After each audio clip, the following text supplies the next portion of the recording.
Hey guys, তোমরা সবাই কেমন আছো? তো আজ সন্ধ্যেবেলা একটু বেরোবো বলে ঠিক করলাম, কিছু কেনার ছিল। তো এই দেখো, এটা নিচে আমাদের পার্কিং। তো আমরা সবজি বাজারে প্রথমে যাব বলে ঠিক করেছিলাম। তোর বাইকে তেল ছিল না বলে প্রথমে পেট্রোল পাম্প থেকে তেল ভরে নিয়েছিলাম। আর এটা দেখছো শালিগ্রাম সুইটস, এখান থেকে আমরা মাঝে মাঝে মিষ্টি খাই, খুবই সুন্দর, এখানে অনেক ভ্যারাইটিস মিষ্টি পাওয়া যায়। তারপরে সবজি বাজারে চলে গেলাম, এই দেখো কত সবজি, আর পাশেই এটা ফলের দোকান। একবারে আমরা এখান থেকে ওই জন্য সব সবজি ফল সব কিছু কিনে নিই।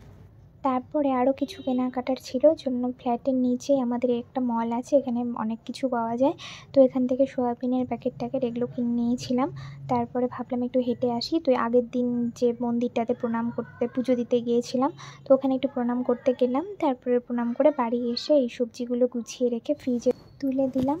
তারপরে রাতের খাবার রেডি করলাম। রাতে ছিল ফুলকপির তরকারি, আলুর চচ্চড়ি আর ট্যাংরা মাছের ঝোল, বাস এই দিয়ে আমরা ডিনার করে নিলাম।